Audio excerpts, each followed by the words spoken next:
Kami mengajak Anda untuk kembali bisa melihat prosesi yang dijalani tentunya oleh keluarga kerajaan Inggris. Ini disebut-sebut sebagai salah satu momen terbesar dari yang pernah ada ataupun pernah dilakukan Pak Reza oleh keluarga kerajaan Inggris yang memakan biaya paling tinggi juga dalam sejarah prosesi kenegaraan yang dilakukan oleh kerajaan Inggris. Kita melihat tadi sudah ada prosesi yang dilalui di Westminster Abbey, kemudian juga saat ini menuju ke Hyde Park.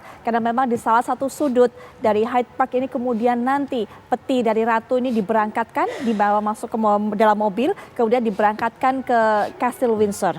Itu yang menjadi tempat terakhir bagi ratu. Kembali kita lihat bagaimana penghormatan terakhir diberikan oleh masyarakat, karena Anda bisa bayangkan pemirsa, begitu cintanya masyarakat sekitar ini terhadap atau masyarakat Inggris ini terhadap ratu, bahkan mereka yang tinggal dari luar London, mereka menuju kota London, mereka bahkan berkemah. Mereka camping, membawa tenda di sekitar Westminster Abbey untuk bisa berada lebih dekat dengan Westminster Abbey ini. Untuk bisa berkesempatan memberikan ataupun menunjukkan rasa cintanya yang terakhir kepada ratu. Nah, peti jenazah Ratu Elizabeth ini juga nantinya akan dibawa dengan kereta meriam menuju Wellington Arch di Hyde Park Corner dekat Istana Buckingham. Kemudian di Wellington Arch nanti inilah peti jenazah akan dipindahkan ke mobil jenazah kerajaan dan berangkat menuju Kastil Windsor yang ada di sebelah barat London.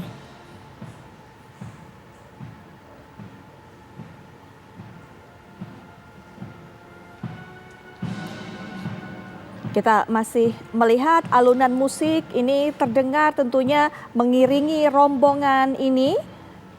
Dan seperti yang kita tahu, lonceng Big Band ini atau jam Big Band juga terus berdentang.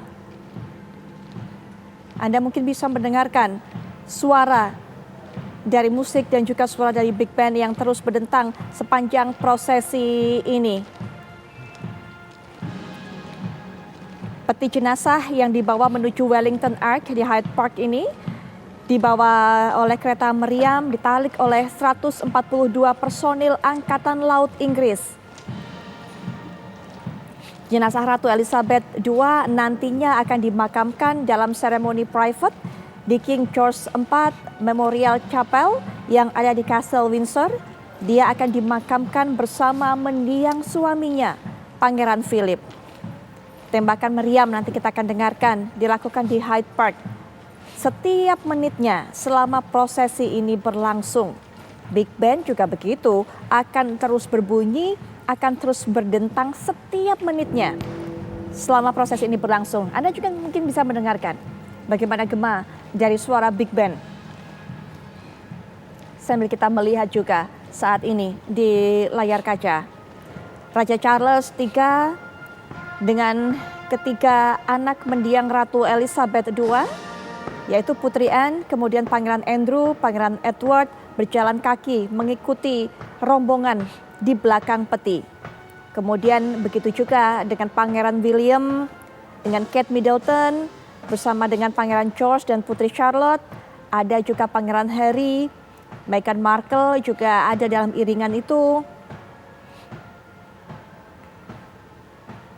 Sebuah pemandangan yang dramatis dan juga mungkin tidak akan pernah dilupakan oleh masyarakat, bukan hanya masyarakat Inggris, tapi juga seluruh yang ada atau warga negara di berbagai negara. Anda mungkin bisa lihat ini adalah meriam yang nanti akan ditembakkan. Ini dia, ditembakkan setiap menit selama prosesi ini berlangsung.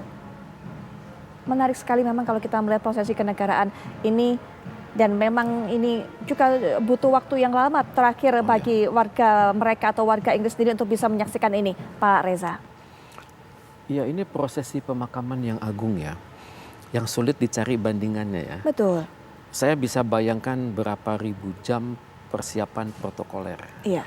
Dan itu mereka presisinya sangat tinggi itu. Kapan dihubungkan dengan Big Band dan siapa nanti yang berkesempatan, misalnya Sailorman itu kan jumlahnya 148 kalau nggak salah. Ya dengan keunggulan teknologi sekarang kan, semua itu sebelum prakteknya bisa disimulasikan kan. Betul. Dan yang kita belum perhitungkan, dan juga perlu jadi pembelajaran bagi Indonesia untuk KTT G20 ini ya. Itu bagaimana pengamanan kepala negara yang dalam jumlah besar itu. Itu luar biasa itu. Presiden Amerika Serikat, Presiden Jerman, Presiden Perancis, Presiden Itali, Perdana Menteri Inggris, Perdana Menteri Australia, Perdana Menteri Kanada, Perdana Menteri Selandia Baru, dan Perdana Menteri India. Kemudian kepala negara dari Commonwealth dan raja-raja yang ada di Eropa.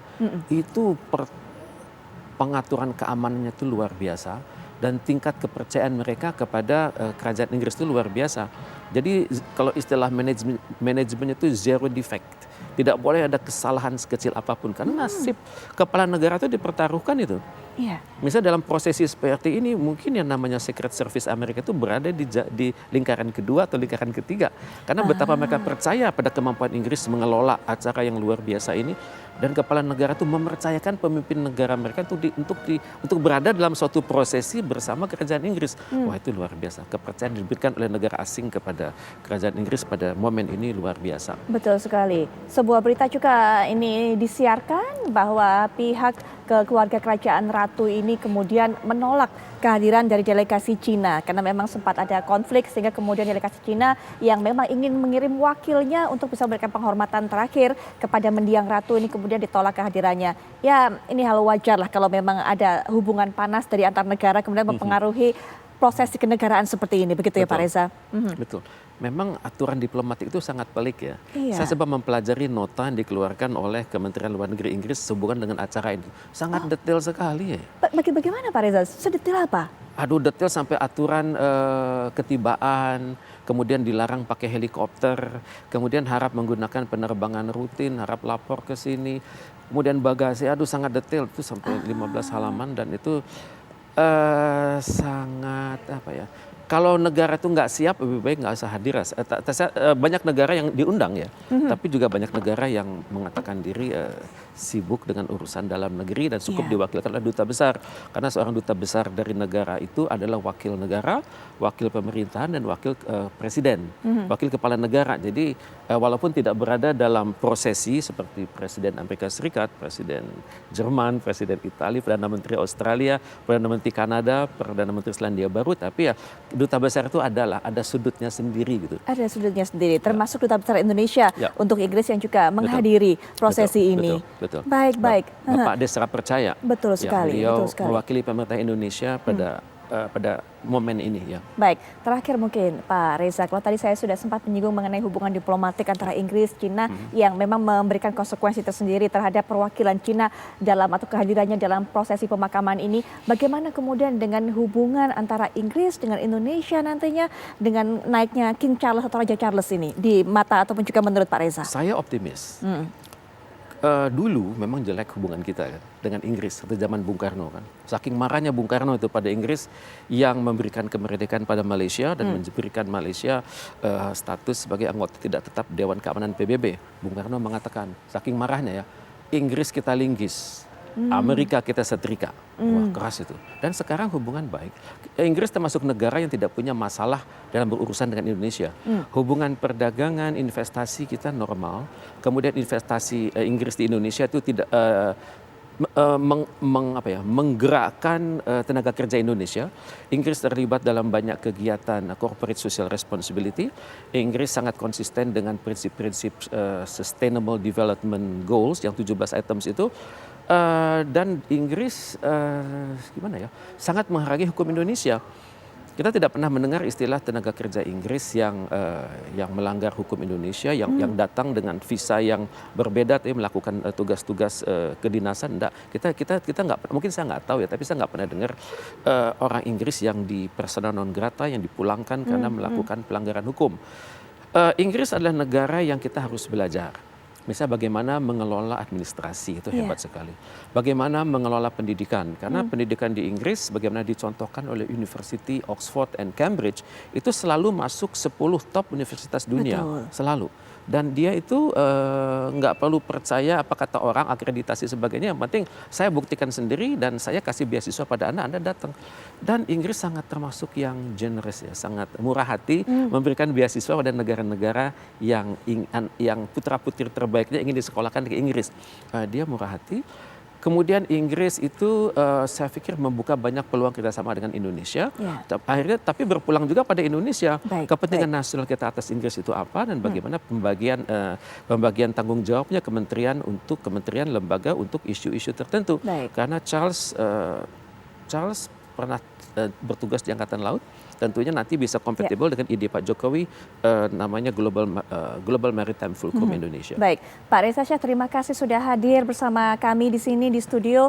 Kita tadi memberikan informasi yang sangat luar biasa. Pak Reza memberikan cerita-cerita side story untuk masyarakat yang mungkin selama ini hanya bisa membaca informasi dari berbagai media, tapi ada informasi tambahan dari Pak Reza mengenai bagaimana kondisi cerita dari keluarga kerajaan ini. Saya sangat menikmati cerita Pak Reza. Kebetulan saya sangat ngefans dengan Kate Middleton. Terima kasih sekali, kita akan tunggu bagaimana gaya kepemimpinan seorang Raja Charles dan juga putra-putrinya dan semuanya. Sekali lagi terima kasih Pak Reza.